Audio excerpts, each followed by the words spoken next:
స్తోత్రం. దేవునికి మహిమ కలుగునుగాక.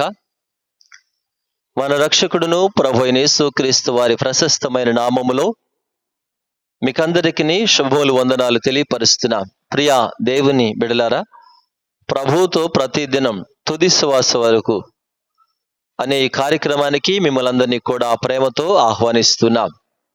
ప్రియులారా, ఈ యొక్క ప్రత్యేకమైనటువంటి దినాన శ్రేష్టమైనటువంటి మాటను మీతో జ్ఞాపకం చేయడానికి ఆశపడుతున్నాను. స్క్రీన్ మీద చూస్తారు కదా, దైవజనుడైన ప్రపంచ భక్తుడైన మార్టిన్ లూథర్ గారు ఏమన్నారు అంటే, ఒక చక్కని మాట.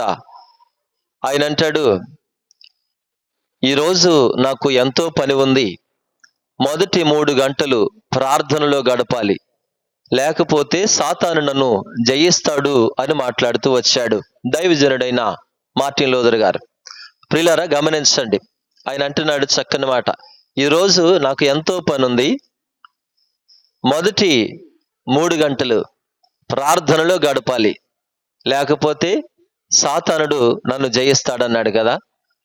దేవుని బిడ్డలారా, ప్రార్థన అనేది క్రైస్తవునికి ఊపిరి లాంటిది అని ప్రపంచ భక్తుడు మాట్లాడుతూ వచ్చారు.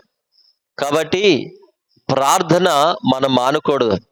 ఆయన ఏమన్నాడు మార్టిన్ గారు, ఈరోజు ఎన్నో పనులున్నాయి, కానీ మొదటి 3 గంటలు ప్రార్థనలో గడపాలని అన్నాడు కదా. ఈరోజు ఈ మాట మీతో ఎందుకు జ్ఞాపకం చేస్తున్నానంటే, ఈరోజు ఆదివారం దేవుని సన్నిధిలో మనము గడపవలసిన వారమై ఉన్నాం. ఆదివారం దేవుని సన్నిధి విడిచిపెట్టి మనం అనుకుంటాం, నాకు ఎన్నో పనులున్నాయి. కొంతమంది పురుషులు భార్యతో అంటారు, నాకు చాలా పనులున్నాయి, ప్రార్థనకు నువ్వు వెళ్ళు, నాకు కలవదు అని మాట్లాడుతూ ఉంటారు.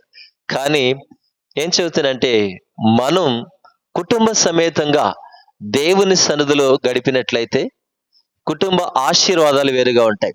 దావీదు భక్తుని కుటుంబాన్ని దేవుడు ఆశీర్వదించినట్లుగా యెహోషువ భక్తుడు అంటాడుగా, నేను నా ఇంటి వారిని యెహోవాను సేవిస్తామన్నాడు.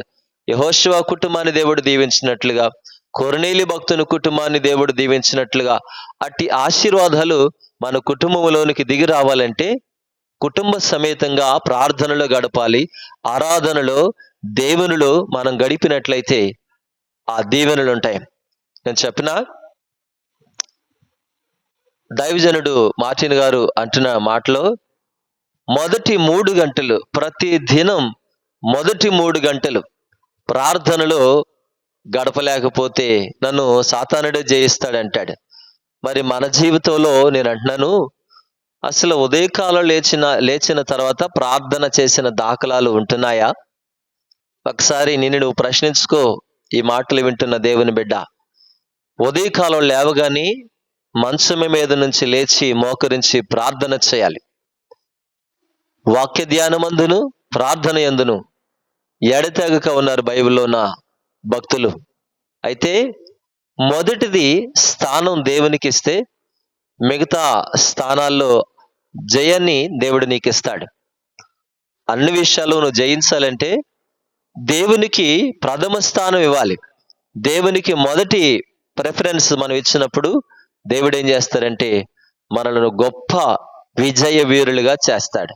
కాబట్టి నీకెన్ని పనులున్నా ఆదివారపు ఆరాధన విడిచిపెట్టొద్దు. ఆదివారం దేవుని సన్నిధిలో గడపాలి అని జ్ఞాపకం చేస్తూ, మరి ఓ మాట చెప్పిన, షాలెము సంఘములో ఉన్న దేవుని బిడ్డలారా, ఈరోజు ఈ రాత్రికి ఉపవాస ప్రార్థన కూడికకు చివరి దినము. ఈరోజు పగలు ఆరాధన, అలాగే రాత్రికి చివరి కూడిక. మన మధ్యలోనికి దూర ప్రాంతం నుంచి దైవ సేవకులు కూడా వస్తున్నారు గనుక తప్పక మరి కార్యక్రమాల్లో పాల్పొంది ఉపవాస ప్రార్థన కూడికకు ముగింపు కూడిక దేవుని సన్నిధిలో ప్రతి వారిని కూడా గడిపి దైవాశీర్వాదాలు పొందాలని జ్ఞాపకం చేస్తున్నాను. అలాగే దూరం నుండి కూడా వాక్యాన్ని వింటున్న దేవుని బిడలారా, పగలు రాత్రి కూడా వాక్యాన్ని వీక్షించి దేవుని ఆశీర్వాదాలు పొందాలని జ్ఞాపకం చేస్తూ ముగిస్తున్నాను. దేవుడిటి మాటలు మన వినికిడిలో దీవించునుగాక. ప్రార్థన. పరమ తండ్రి, స్తోత్రాలనైనా ఈ సమయంలో నీ పిల్లలు అయ్యా నీ మాటలు వింటూ వచ్చారు. దీవించండి. ప్రభువా, ప్రపంచ భక్తుడు మార్టిన్ లూథర్ గారు చెప్పినటువంటి మాట, ఈరోజు నాకు ఎంతో పని ఉంది, మొదటి 3 గంటలు ప్రార్థనలో గడపాలి, లేకపోతే సాతానుడే జయిస్తాడన్నాడు. కాబట్టి ప్రార్థన చేయకపోవటం కూడా పాపం. సమూయేలు రాసిన మొదటి గ్రంథం 12వ అధ్యాయంలో, దేవా, నీ భక్తుడైన సమూయేలు గారు అంటాడు, ప్రార్థన చేయకపోవటమే పాపం, అది నాకు దూరమగునుగాక అన్నాడు. గనుక ప్రార్థన మానక చేసేటువంటి కృప బిడ్డలందరికీ దయచేయమని యేసయ్య పేరిట ప్రార్థిస్తున్నాము తండ్రి, ఆమేన్. తండ్రి, కుమార, పరిశుద్ధాత్మ త్రియేక దేవుని ఇప్పుడు ఎల్లప్పుడు సదాకాలం తోడై నడిపించునుగాక, ఆమేన్. అందరికి కూడా వందనాలు. దేవుడు మిమ్మల్ని దీవించునుగాక, ఆమేన్.